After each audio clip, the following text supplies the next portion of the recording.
그는 왜 간첩으로 몰려야 했을까?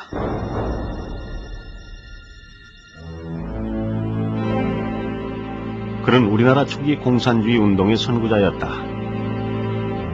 일제시대 사회주의에 경도돼 조선공산당 창당에 깊이 관여했고 이후 상해를 근거지로 독립운동을 하다 일경에 체포돼 7년간 신의주 감옥에서 옥살이를 했었다. 죽산 조봉암은 조선공산주의 운동의 초기 단계에서부터 깊숙이 그리고 주도적으로 개입했던 사람입니다. 우리나라가 일본의 식민지로 있던 시기에 공산주의에 뛰어들었던 사람들은 거의 대부분이 공산주의 그 자체가 좋아서라기보다는 항일 독립운동을 하기 위한 수단으로는 공산주의가 가장 좋다고 믿었기 때문에 공산주의와 손잡았던 사람들이 많았습니다. 죽산 조봉암도 그러한 부류에 속했다고 하겠습니다. 그러나 해방과 더불어 그의 정치 행로는 판이해진다.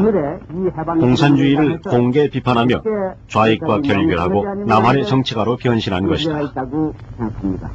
그 중에서도 공산주의자들이 그들의 사회 질서를 억압과 공포로서 유지하고 있는 대신에 우리 민주주의 진영에 있어서는 명랑하고 발달한 정치를 수행함으로써 모든 국민이 민주주의 사회라고 하는 안식처를 스스로가 정책하도록 하는 것이 무엇보다도 중요한 것이라고 생각합니다. 그는 초대 내각의 농림부 장관으로 국회 부의장으로 남한의 대표적인 진보적 정치인으로 부상했다. 그러나 54년 이승만의 종신집권을 보장하는 4.45 개헌 파동 이후 그의 운명은 달라지기 시작한다. 후야당인 민국당의 주류 조병옥, 김성수를 비롯해 민국당 내 가톨릭 계열인 장면, 장택상, 서성일 등과 자유당 원내 소장파인 민관식, 김영삼 등이 신야당 결성에 나섰지만 조봉암은 보수파들의 반대로 참여하지 못하고 혁신정당인 진보당을 창당하게 되는 것이다. 미 대통령 각하께서는 자유당 공천으로 대통령에 입후보하셨습니다. 한편 민주당에서는 호 신익기 씨, 가칭 진보당에서는 조봉암 씨가 각각 대통령에 입후보했으며 부통령에는 민주당의 장면 56년 3대 대통령 선거에 혁신밖에 살 길이 없다는 구호를 내세우며 출마한 조봉암은 선거운동 중 제1야당인 민주당의 대통령 후보 신익희와 야당 후보 단일화 협상을 시작한다. 신익희를 단일 후보로 내세우려던 계획이 신익희의 급소로 좌절되고 조봉암은 결국 진보당의 대통령 후보로 선거를 치르게 된다. 극악한 부정투개표 시비 속에 치러진 3대 대통령 선거에서 조봉암은 210여만 표를 얻으며 이승만의 강력한 정적으로 부상했던 것이다.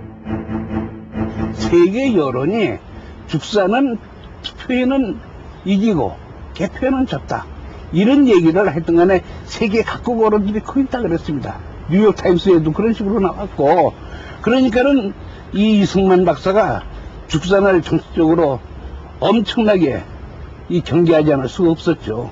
따해버리기 때문에. 그리고 2년 후 조봉암은 간첩죄로 구속됐던 것이다.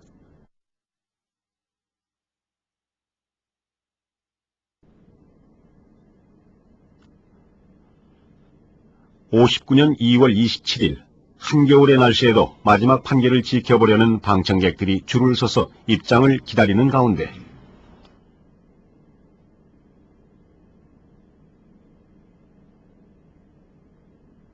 조봉암과 양명산의 간첩죄에 대한 상고심이 열리고 국내외 여론이 촉각을 곤두세운 채 선고 내용을 주목하는 가운데 재판부는 마지막 판결을 내렸다.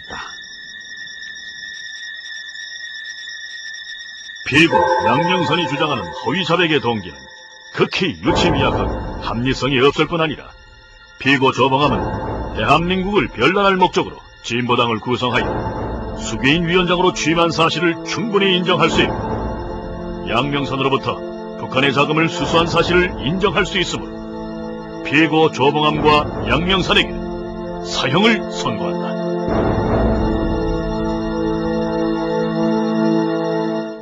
그 수사 기록들을 보더라도 양이섭이 그 육군 특무대에서 신문을 받을 때 자살하기도 했다거나 또는 양이섭이 공판받기 전에 한 1개월 이상을 불법 감금되어 있다거나 이런 걸 모든 걸 고려할 때 양이섭의 그 수사기관에서의 자백 그리고 1심 법정에서의 자백은 인위성이 없다. 헌법과 형사소송법의 그 소송법상의 그 자백, 이른바 자백 배제 법칙에 반하는 그런 자백이 아닌가라고 생각하고 있습니다.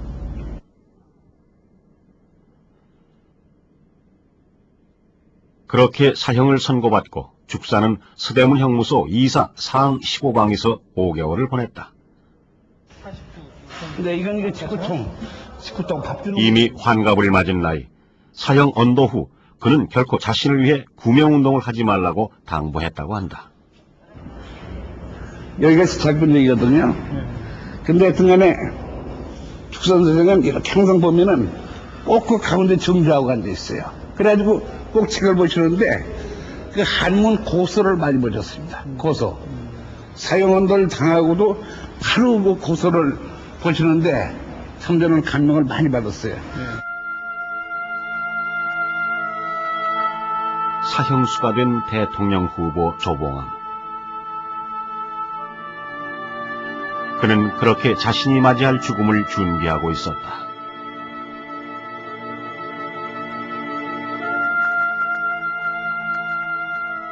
그러나 감옥 밖에서는 눈물겨운 구명운동이 계속됐다.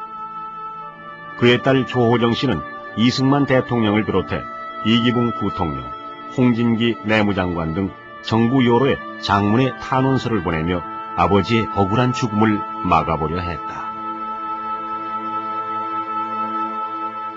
홍진기 법무장관하고 그리고 이기붕 씨 부인이 우리 이대 문과과장이니까 그때 학교로 박마리아 선생 만나러 데려가지고 박마리아 선생한테 했는데 워낙에 좀 찬 사람이에요. 찬 사람이. 그런데 더군다나 우리 아버지에 대한 감정은 뭐 별로 좋지 않을 거고. 그런데 그래도 글쎄 제자가 아버지 구명운동을 왔으면 말해도 따뜻하게 해줄 때는데 그렇게 안 해. 난 남자들이 하는 일은 잘 모른다.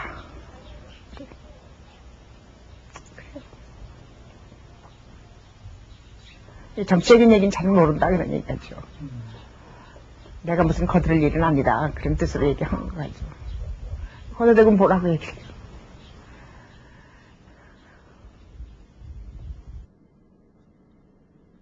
사형언도를 받은 지 5개월 후인 7월 30일 대법원에 낸 죽산 조봉암에 대한 재심 청구는 기각됐다. 오후 3시에 내려진 기각 결정은 5시 25분에야 변호인단에 전달됐다. 재재심 청구서를 넣을 수도 없는 시간, 그리고 이튿날 사형은 집행됐다.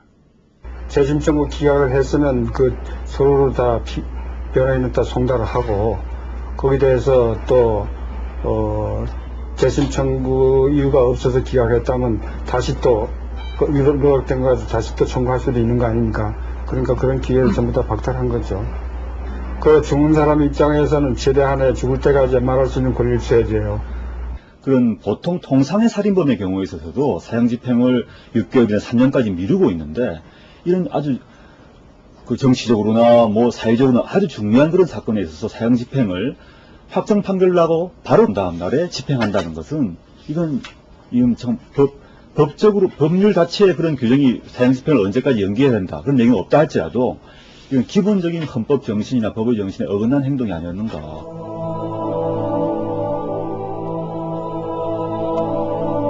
재심 청구 기각 결정이 내려진 다음 날인 59년 7월 31일 오전 10시 30분 대기 중인 검사실로 형을 집행하라는 명령이 떨어졌다. 그리고 가족들도 알지 못하는 사이 죽사는 형장의 이슬로 사라졌다.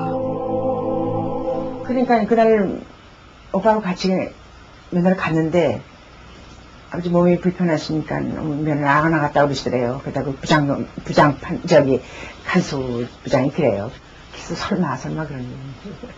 그리고 그게 부결이 됐다고 해도 그렇게 빨리 집행할 줄은 몰랐죠. 그럴 수가 없죠. 아니 그걸 재심이 부결됐다고 그래서 그 이튿날 집행하는 법이 어딨어요. 역사에 없는 일이죠.